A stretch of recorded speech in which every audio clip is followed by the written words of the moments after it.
Niv's basically a mana sink, right? Like, he draws you a lot of cards and gives you a lot of things. All right.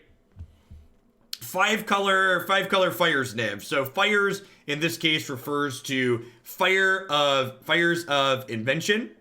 So you can only cast 2 spells each turn. And you can only cast spells on your turn. You may cast spells with converted mana cost equal to or less than the number of lands you control without paying their mana cost. Thank you for the half a year, Wandering Murloc. This card's sweet because it's technically color fixing, right? With Fires of Invention and any 5 lands in play, I can cast Niv-Mizzet Reborn. So the idea is that when we played Niv-Mizzet Reborn decks in previous seasons, this was a card that you often had too many cards and not enough mana to play them all. So Fires lets us guaranteed play 2 things per turn, whereas after we Niv, we frequently weren't able to do that. So you'll notice I'm not playing any Lanterns of Insight. I've got Once Upon a Time and Gilded Goose at the bottom end here. Both of these are fixing in a way. This is direct fixing, and this just helps us see our lands more consistently to pseudo fix in that manner. So let's go ahead and dive on into a league with this one and see how it goes. Ooh. Where are we at? 5 color Niv. Sean Pittman, thanks for the 5 months.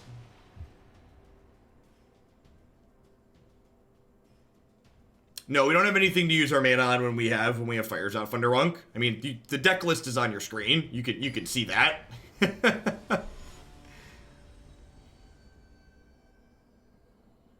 Why is Feyburrow Elder necessary? Like, what problem do I have that we're fixing by adding that card would be my question to you. As always, if you want to recommend cards for a deck that we're playing, I'd encourage you to do it in an intelligent and specific manner. Focus on problem solution. Say this deck has this problem, and I'm aiming to solve it by making this change.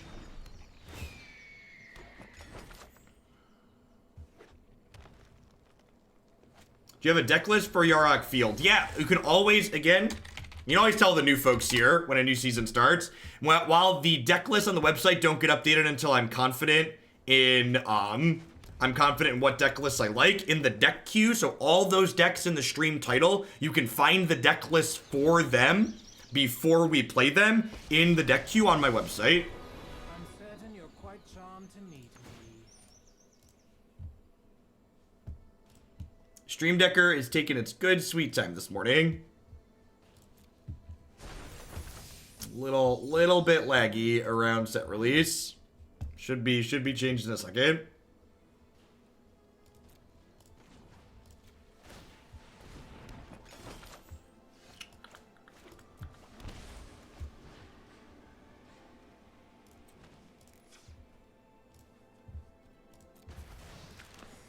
Again, if you want to make a card recommendation, make intelligent, reasonable card recommendations. Say, Jeff, I think you should play this card because it solves this problem. So I can read the text on the cards myself, right? So, like, you need to focus on specifics.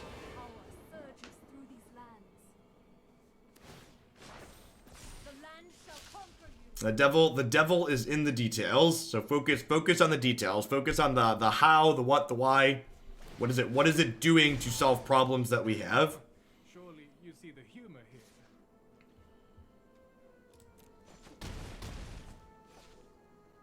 Yikes. All right, so I can do this. Hey, thanks for the 12 months, I appreciate that. Scary ads, go away. I think I start with this.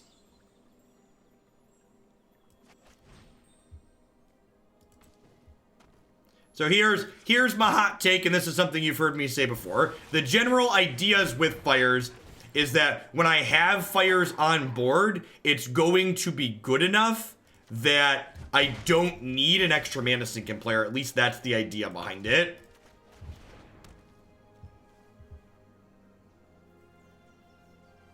So Grazer isn't color fixing. So our deck is 5 colors. So I would say playing Grazer over Goose is an instance of trying to maximize my card that's already good, rather than focusing on playing cards that are good, better on average when we're not already ahead.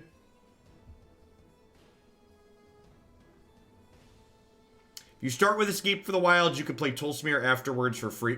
That's true. So I could play an extra land. That's a good call. Fires and multiples do not let you do anything extra. I just played the second out in case they destroy the first, since I didn't have anything else to do. Mine is yours, and yours is mine.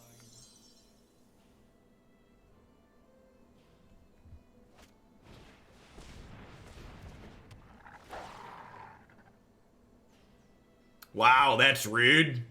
Wow, this wolf is gonna eat 2 of my creatures, chat. That's so incredibly rude. Wait, what? Okay, well, my opponent apparently didn't know how their card works, so... Deal. Deal-arino. Alright, so we're taking 9 down to 4 here. We have 6 looks at a time wipe for next turn. You know, I should probably chump block with this Leaf Kindred.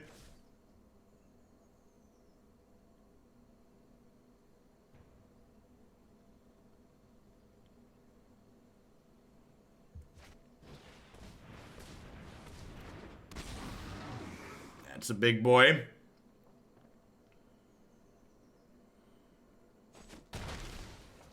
Or not. Or it's not a big boy.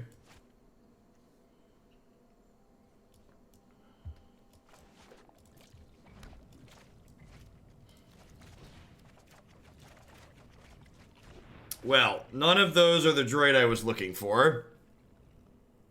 So, I guess we're dead. Feels dead, man. The blue steel deck was aggressively mediocre. It's okay, we got a bunch of time wipes in the sideboard for when they're good. Bedeck's probably okay here.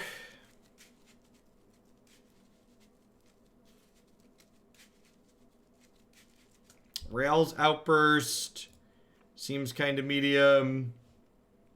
Extra trophies seem fine because they are playing a bunch of planeswalkers. Is Time Raveler particularly good? Their threats are mostly planeswalkers, so Oko's probably not great here. Time Raveler also seems maybe a little bit medium.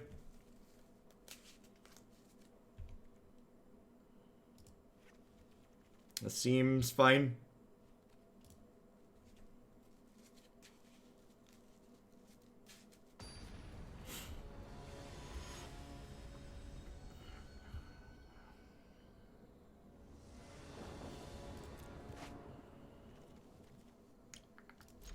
This is fine. Delete on Fabled Passage for Forest here, and then Shock and Breeding Pool Growth Spiral on 2.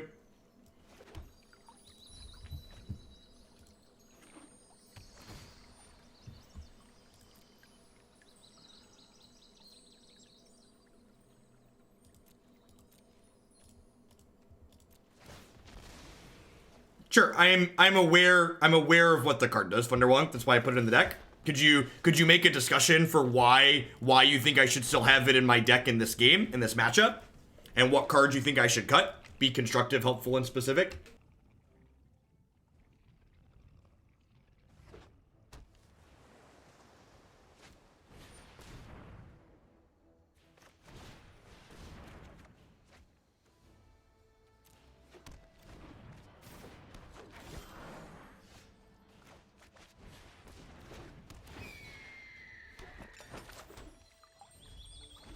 Alright, the Goose is loose. That lets us cast a Niv-Mizzet or a Time Wipe next turn, which is nice.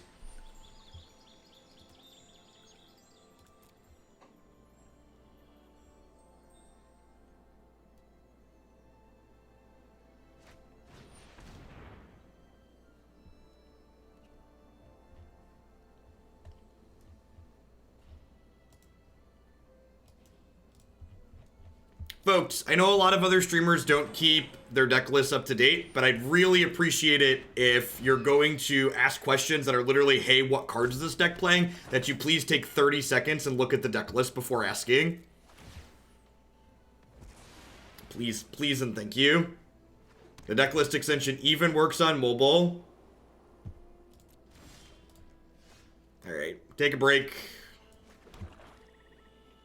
Do I want to just time wipe here? Or do I want to jam this?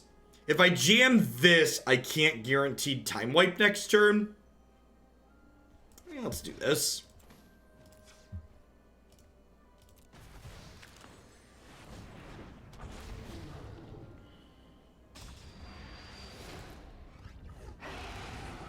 Nah, not quite as good as our Nivs in Modern, but 6/6 draw 3 will do in a pinch.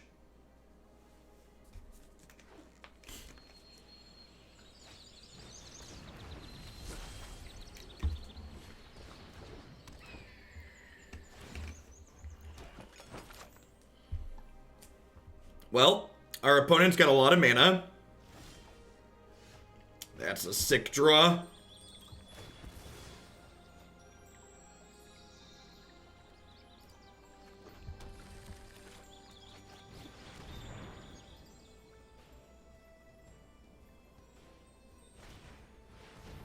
Aether Gust, rude.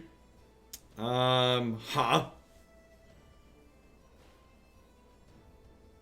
I think I'm putting this on top. Am I? Yeah, this is kind of mana fixing in a way too, because like next turn I can cast that and it's gonna draw 5 cards, which are likely to find some more lands. Alright, they top something, so is that finally a payoff? Is this a payoff? It's not really a payoff. Who's more foolish? The fool or the fool who rules them? Let's broaden your existence. Hey, Niv looks good in green. You're very pretty, Mr. Niv.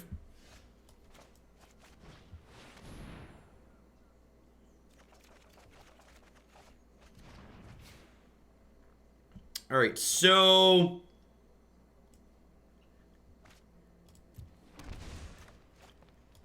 fire that card lets us play an extra land for the turn too, which is great. So I'm gonna go ahead and just I'm gonna trophy this because they topped a card, so there's a chance that they don't. Share my vision. There's a chance that they don't get a land here if they want to keep the card that's on top of their deck. If they think about that. And if they don't think about that, they get a land, but like then they've shuffled their good card away, which is nice. Why didn't I use the exile one? Because I'm stupid. Because I was talking while I was clicking.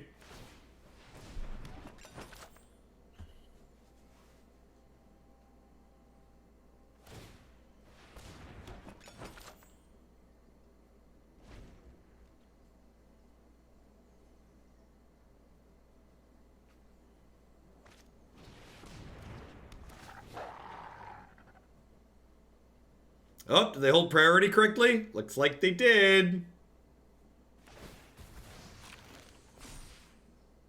Oh, gosh.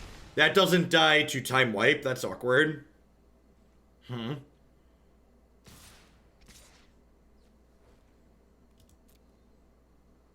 It automatically holds priority. That's good to know. Alright, so what am I doing here? I lose all of these cards in exile at end of turn. So I think the play here is just cast all of them.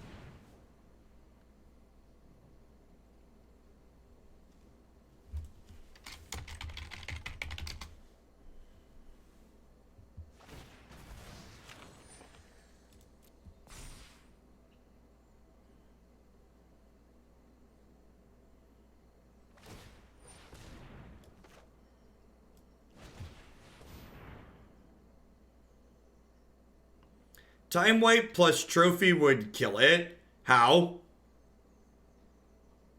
How would time wipe plus trophy kill it? Care to explain?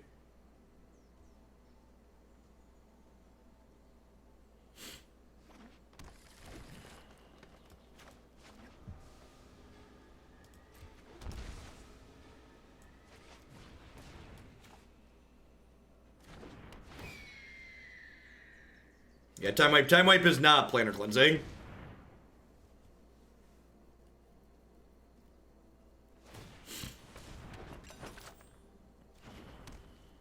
Even if they only had 3 food, that still doesn't, like, 3 food they could just keep sacrificing in response to her.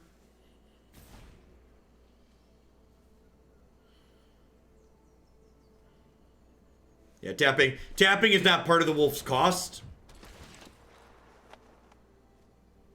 Yikes. That's rude. 7, 8, 9. I'm gonna chump block with the goose here.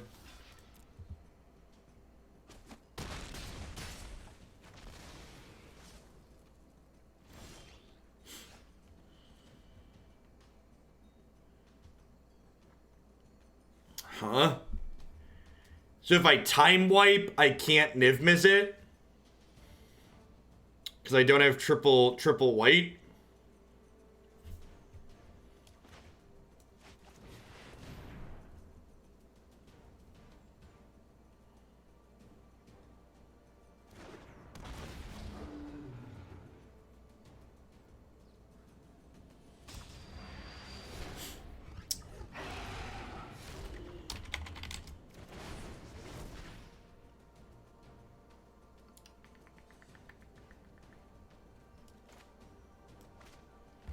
Huh?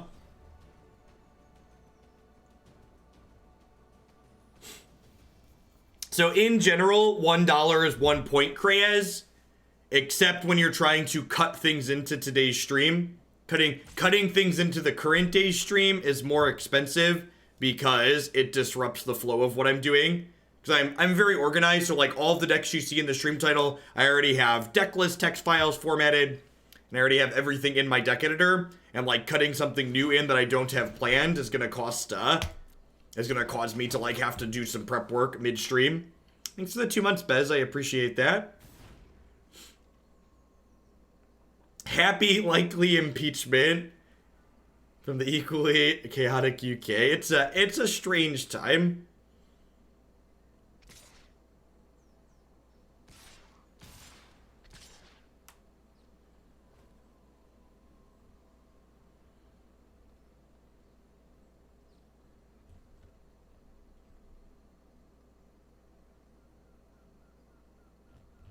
I should add cuts to the FAQ.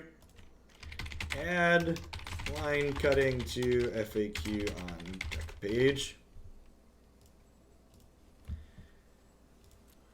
Alright, so I'm jump blocking here. I'm eating this, and I'm probably going to bedazzle one of these other ones. I think I'm going to go ahead and bedeck, whatever this other half is called. So we're going to bedeck this and then make a food here, I think. Bandit to Mac, thanks for the brand new Prime Sport. I appreciate that. Welcome, welcome. Thanks for keeping me around. Yeah, without like a D-Spark or something like that, the Wicked Wolf definitely being exceptionally annoying here.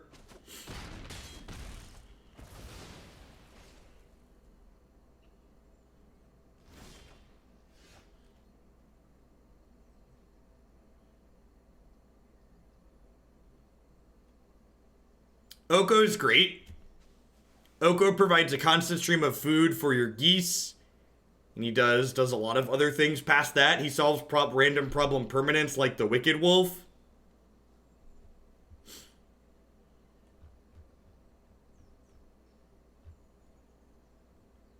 Like play some number of Deafening Clarions to be able to stem early go wide aggression. Is it also a color pair? Yeah, you just can't play Deafening Clarion in this build, Drakenstern, because you're not going to consistently have red-white early if you look at the mana base.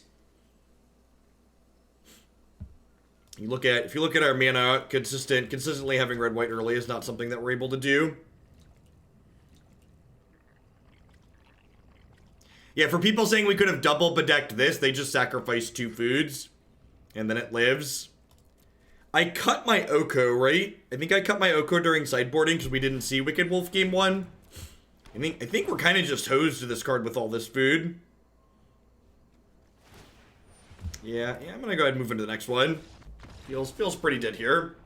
I'll have to make a note to not cut Oko against blue-green in the future. So if I had Okos in my deck, I'd continue playing there for sure. We'd play a Niv-Mizzet and try and draw one, but without Oko, we're just not beating that card with all of its food.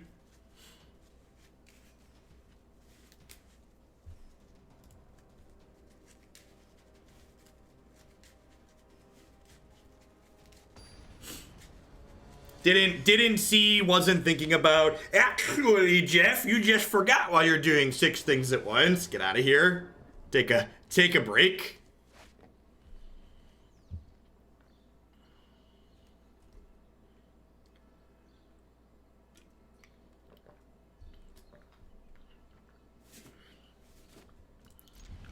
Seeing's pretty good. Hopefully once can find an untapped green source on one so we can get our geese down.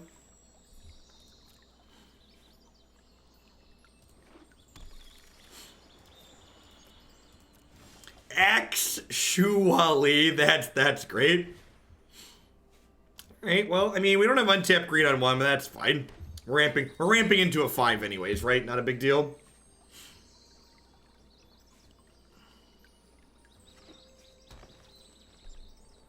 I completely disagree with you, Geoff. The opponent's deck was also playing things like Agent of Treachery and Nissa, which are both incredibly good cards. So fundamentally disagree with your assessment that the last opponent's deck wasn't doing something inherently powerful.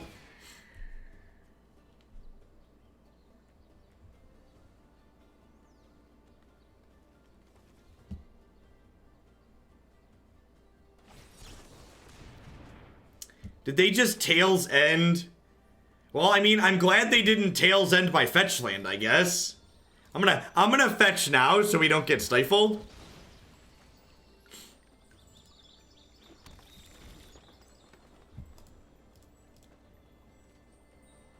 Could have cast Once Upon a Time for free. I did cast Once Upon a Time for free.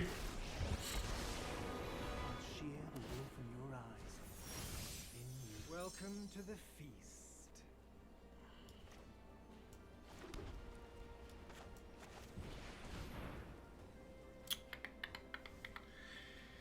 I'm missing red and black at this point. Well, I have these geese. I'm gonna grab the land for now.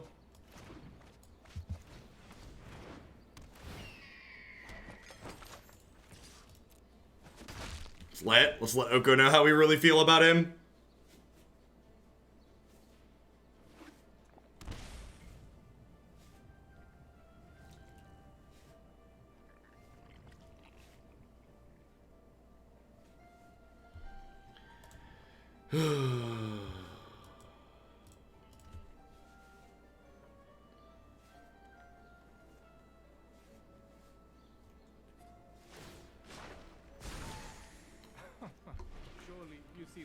Yikes.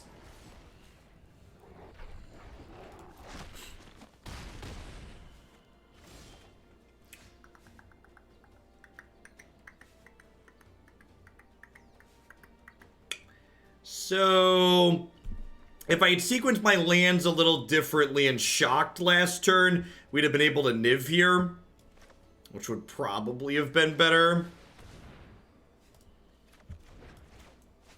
As is feels pretty dead.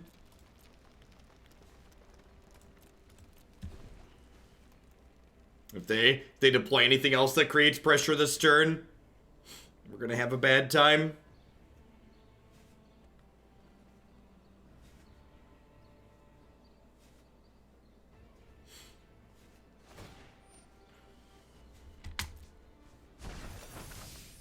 I think a little merriment is in order. Oko can't alt and take. Oko's alt doesn't take Niv-Mizzet. It's not a legal play. How does deck look to leverage fires? Withdrawing lots of cards from Niv-Mizzet. So the idea is that you have a lot of cards in your hand.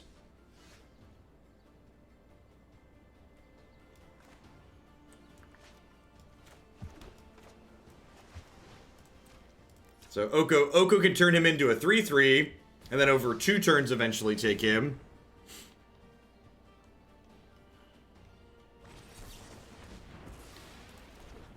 Main deck got double Tails Ended. Yep. Huh? Questing Beasts and Oko. We feel very inefficient. Yeah, Oko can exchange food, but he only exchanges food for a very specific subset of things. In this case, creatures with power 3 or less. So, you cannot use Oko to take a 6/6 Niv-Mizzet. It's not a legal play.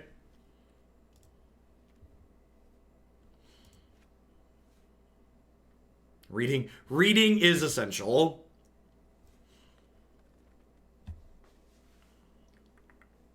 This is a time white matchup. It's probably a time white matchup. I don't know exactly how wide they're going. I'm gonna cut these Ravelers for now. Let's do 3 for the time being. We didn't see too much of their deck. The fact that they're playing a bunch of Tails Ends in their main feels to me like perhaps they're not playing that many creatures.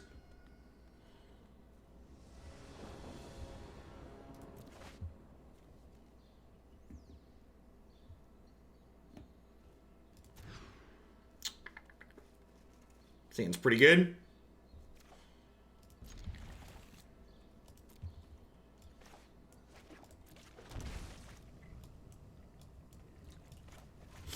Enter the God Eternal seems pretty good. Next time, be helpful and constructive. Say, this card seems good for these reasons, and this is the card I would cut during sideboarding to bring it in.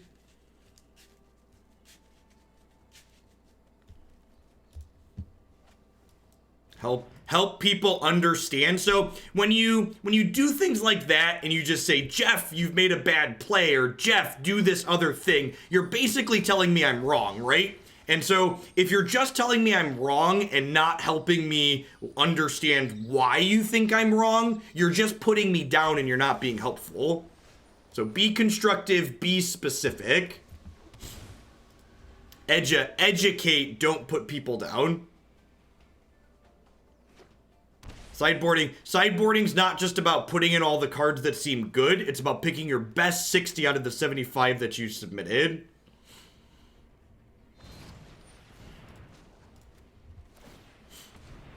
So help us generate a conversation. Don't just like be egotistical and be like, nah, this is what you're supposed to do with no explanation. Once Upon a Time is great. Is a very constructed playable card. Helps smooth out your mana. Helps you find threats when you don't need your mana smoothed out. Camboni, thanks for the 2/3 of a year. I appreciate that. Welcome back. Thanks for keeping me around. Yeah, Tails End seems fine as a card in general.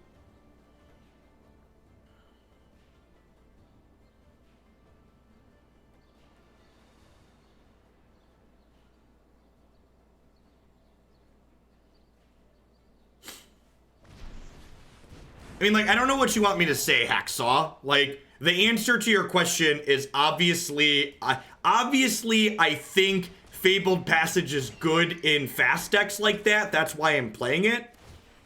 So, like, if you want to tell me, if you want to do the math and tell me why you think it's wrong, I'm happy to have a conversation about it. But again, like, the whys and the details are the important things when you're talking about deck building. Like, Jeff, do you think this decision that you've made is a good decision? My answer is going to be every time, yes, I think it's a good decision. That's why I made it. If you'd like to dissect and offer a suggestion on why you think my decision's not correct, I'm always happy to engage with that. But just, like, extra justification of why I think it's good, like, yes, I think it's good is always the answer. That's why I'm playing. If it was bad, I wouldn't play it.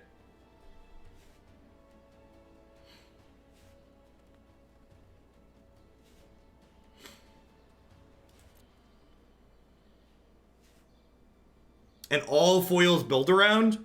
I do an all foils build around as just like a general build around. Their build arounds are 25 for standard. This is the first deck of this. This is the second deck of the day. Generally speaking, I start about 7 a.m. Central. It's currently 8:30 a.m. Central. Oh dear. Here's the mana math.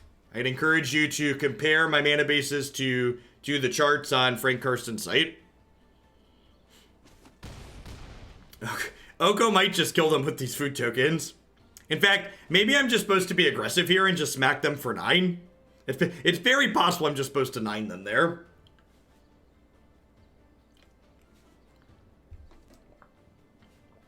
Oko did just say, oh dear. And it was excellent.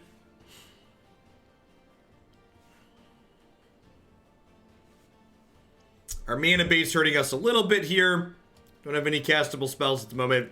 Really could use a black source or once upon a time to find a black source.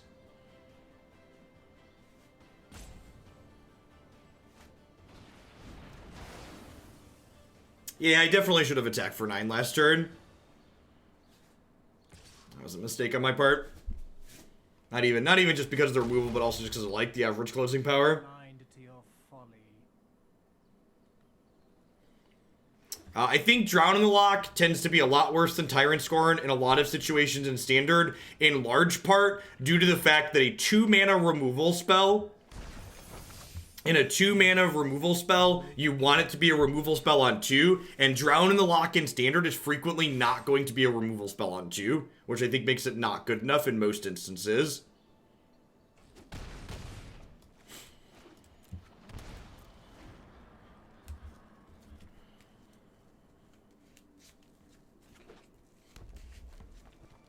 Now, in Modern, Drown in the Loch sounds awesome. Because there's so many 1-mana spells and creatures, and there's enough fetch lands in that format that you're frequently going to be able to kill something on 2 with it. And it's a counterspell there. This game, people have been talking about Oko. This game's been a great example of why Oko is super powerful. Just the flexibility on them. The flexibility on them is excellent.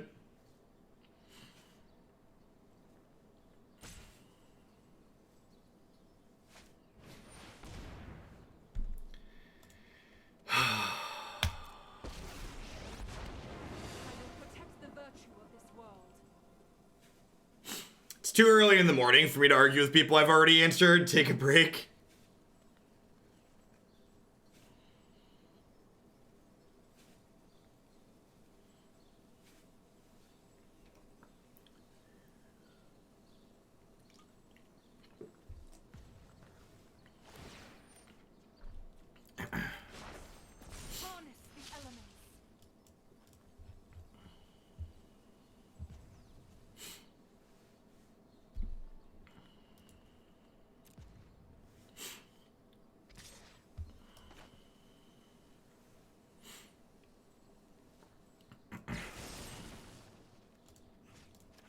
That one. Kill it with fire.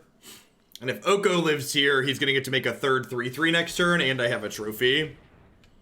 Sure.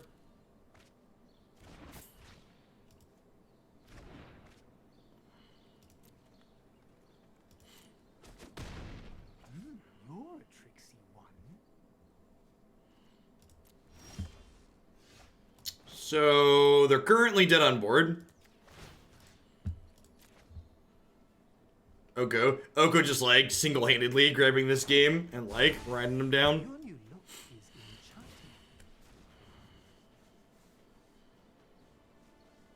Just do this and make sure nothing sideways happens.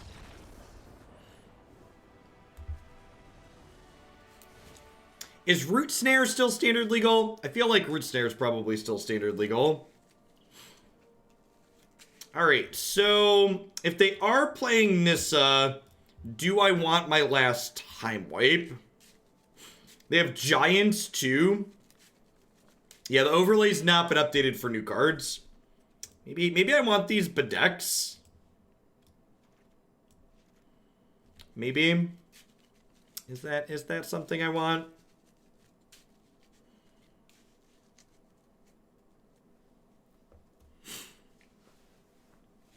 I'm a big fan of teaching people to fish as opposed to spoon feeding them. So every time there's a new season, people seem to completely forget fundamentals of deck building and card recommendations. So the first couple streams are hammering it even, or hammering those principles in ideally.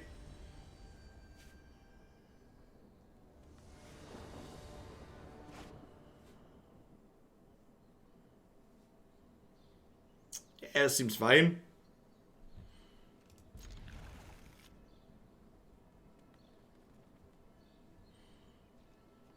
We'll once upon a time and hopefully hit an untapped green source to Goose on one.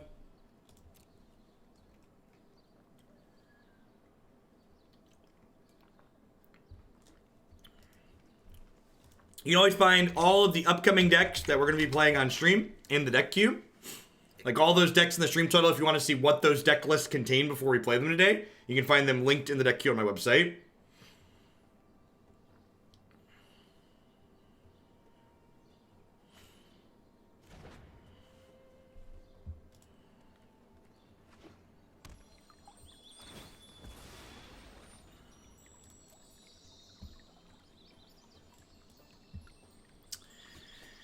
Want to wait to draw for our turn before we cast the Once Upon a Time, so we might draw an untapped green source, and if we did, then we wouldn't want to find one. Perfect. Temple Garden? Yeah, I already have a red source here.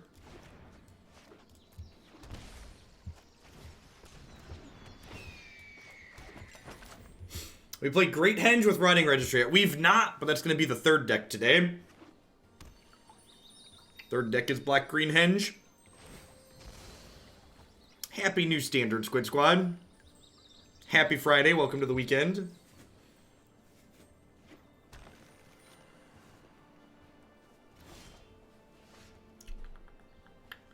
think I'm just going to generate a food with the Goose this turn.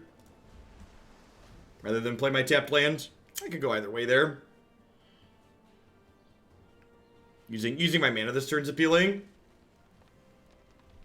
Today's syllabus day. Yeah, right? Rock! Thanks for the 2-month resub. I appreciate the continued support. Welcome back. Teaching on Twitch is way better than teaching actual classes, though, because on Twitch, when one of your students is an idiot, you get to tell them they're an idiot and put them in a 10-minute timeout. Doing that in person is frowned upon for some reason.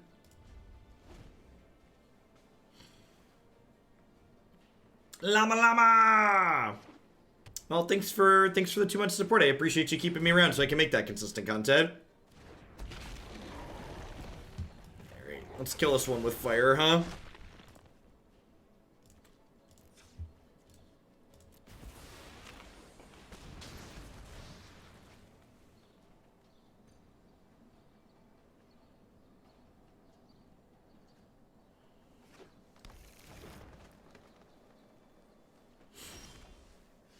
Alright, so do I escape the wilds here? I feel like I do. So I can shock this in, and then next turn I have white, green, red, blue, and this can get a swamp. So even if this completely bricks... I guess Niv is better... Niv is better in the event that they have like another haste creature though. But I kind of want to try and get fires going. If I can find one of those. And getting this to resolve this turn seems appealing. Because this ramps... Even if this doesn't find fires, it ramps me up. Because it lets me play an extra land this turn.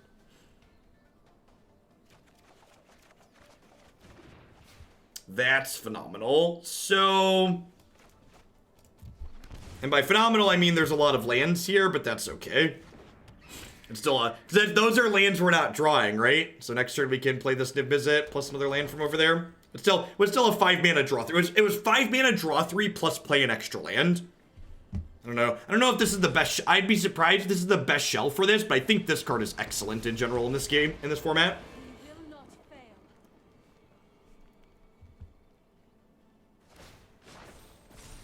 What time did we start this deck? About 45 minutes ago we started this one.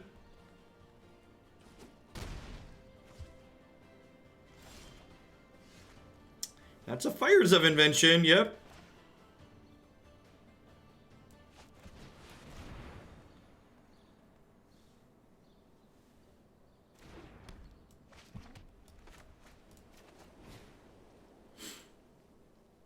So you're saying it was Urban Evolution? Yeah. Yeah, it was bad and it was still Urban Evolution. Like the fail case is Urban Evolution, basically. Yeah, it's a little medium.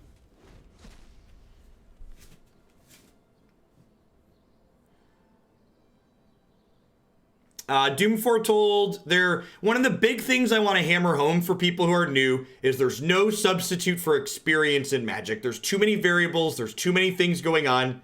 So cards like Doom Foretold look neat. I don't know if they're good or bad or otherwise. I haven't played with them and I haven't played against them. Always hesitant to write things off or call them great without first-hand experience.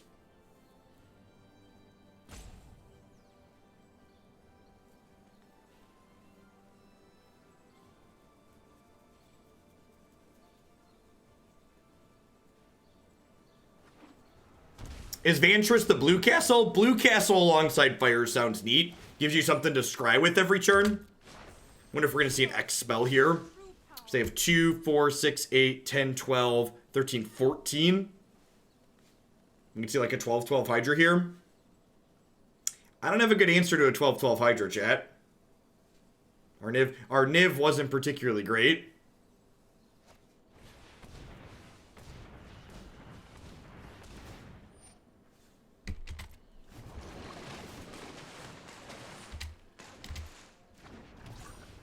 Get you in a bit, Kid Martin.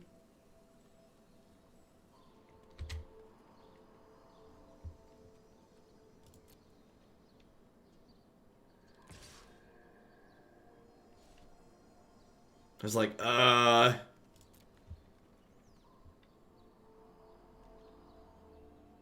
could turn it into a 15-15 and have a different problem. That's true. If we turn it into a 3-3, it does become chumpable, right? Which is not nothing.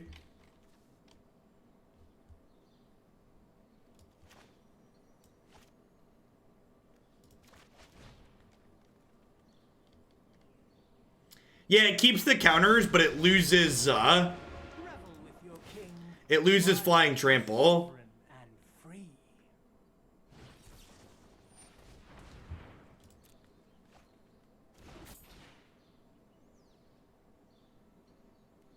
You can grab it too? No, that's not true.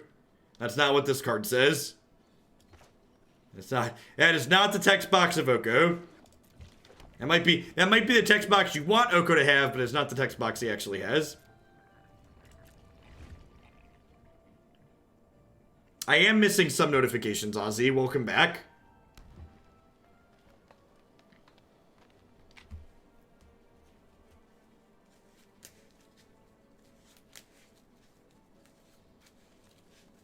I am in fact human.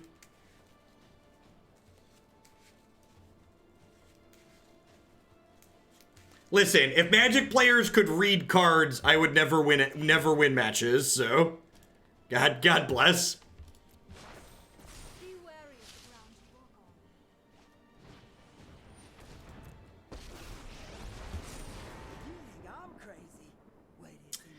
Feels like we're dead here.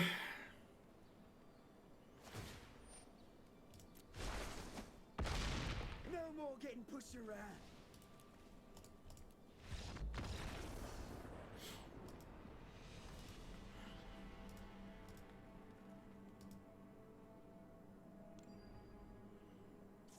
I don't know. Maybe this just isn't the right shelf for it, but Fires felt pretty bad there. Like, I felt like we just didn't have enough stuff to keep it going. Like, a big part of the problem with this card is that, like, you need to have a constant flow of stuff to get use out of it, to, like, gain advantage from, like, the tempo this card generates. This is essentially a tempo card, right? Like, you're spending 4 mana to make lots more mana on subsequent turns.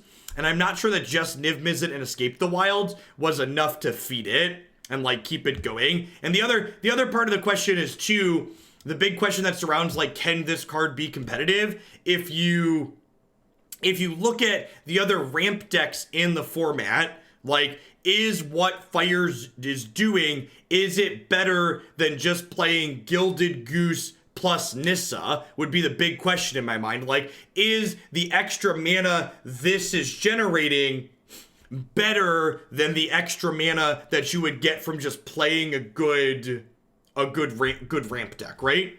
Thanks for the 12 months. It's me, your dad. I appreciate the entire year of support. Welcome back. Yeah, I feel like I would be surprised if the mana you generate from this card is better than just ramping. And I'm not saying that this goes in ramp decks, Pokemon Nerd. I'm just comparing the payoff you get with this card to the payoff you get from playing a ramp deck. And in my opinion, with my experience playing with and against this card so far, I would be surprised if the payoff you're getting from this is better than just playing a ramp deck. That would be my expectation. But again, like, the big question is, Fire seems good in a deck where you're playing 2 spells every turn. So, like, in order for Fires to be good, you need to be doing more than just playing 2 spells per turn. You need to be playing 2 spells per turn that are using more mana than you have in play. So, like, if you have Fires in play, and, like, your payoff the following turn is to play, like, a 4-mana spell and a 2-mana spell, or, like, a 4-mana spell and a 3-mana spell, like, the actual payoff you're getting there isn't really worth a card. This is a card that's going to be hard to evaluate for a lot of people, I think, because there's going to be a lot of games where you play this card and you win the game, but you probably were likely to win that game anyways, even without this card. So again, the thing I would want to track when evaluating this is how often is it allowing me to do things that I wouldn't already be doing in those games. And I would bet that frequently, if the answer is going to be not very often. Sure, but again, you're talking about a big creature deck, so rather than playing a big creature deck with Fires, why don't I just play a big creature deck with, like, Paradise Druid and Geese and ramp spells and stuff like that? Thanks for the 17 months, the very generous tier 3. Dealer's Choice Graveyard deck. Will do, Time Lord. Thanks for keeping me around.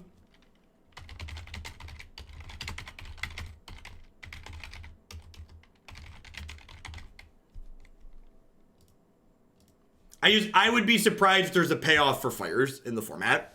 From my experience playing the card so far, it doesn't seem like there's going to be a card where you get appropriately paid off for playing it.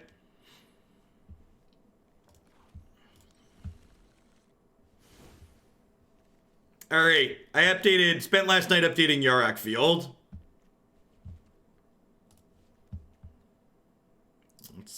Let's play some matches, huh?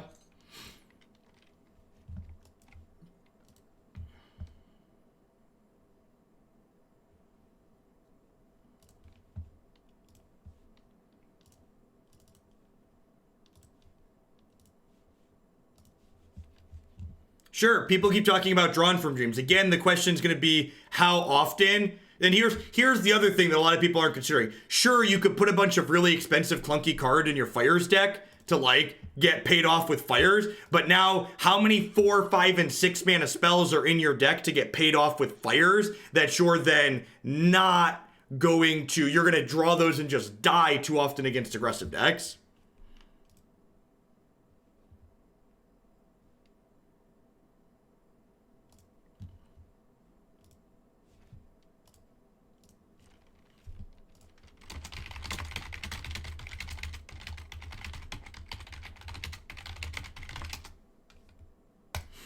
All right, what's our rank? We're 220. Nefarious, thank you for the third of a year. You can pay me off with Fires. Sounds kinky. I don't know about that one. We're at 220. I was 198 last night when I signed off. So we have three days left. It's me, your dad. Thanks for dropping some sub gifties. Happy Friday to you. So the question is, do we want to try and gamble a couple more matches to try and lock the rank up, or do we want to just play constructed events and hope to ride this out for 3 days? At 220, there's a chance we can just ride it out for 3 days. So if I lost 20 spots, it's top 1,200 now. So if I lost 20 spots about overnight, and that's like a sixth of the time, times 6, that would be 120 spots, so that's good. But the problem is, the lower you drop, you kind of exponentially lose more spots, which is why the ladder, thinking about it, is very, because you just, like, have no idea, right? It is easier to gain spots now than later. You're not wrong.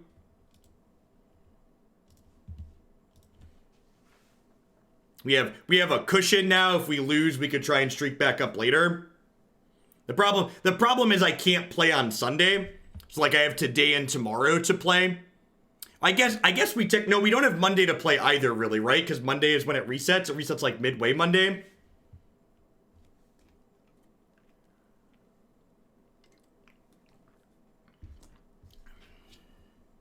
And this is, again, this is the problem. This is the annoying part about the ladder. Like, where the question is, like, is playing Magic the correct decision? Which is the crappy part about the ladder. Like, the answer to a system should never be, you're not going to drop 1,000 spots. Well, I drop 900, and what about 981? What if we drop 981?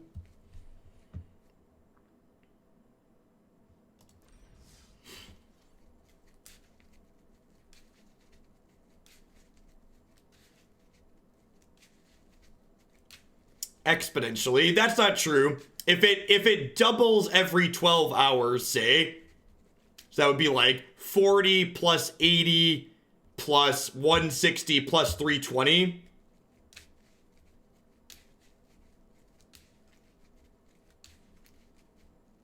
It'd be what's 20 plus 40 plus 80 plus 160 plus 320 plus 640. So if it doubles every sixth, if you assumed that's, is that still good? If it doubles every sixth, I think that might actually still be less than 980. No, it's 12, that's 1260. Thanks for the 24 months, Langler. I appreciate that. Welcome.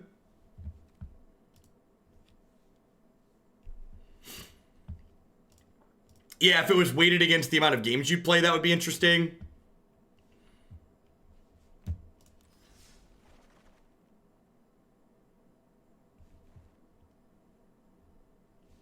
All right. All right, I'm not going to gamble today. Let's just sit on it and we can reassess tomorrow.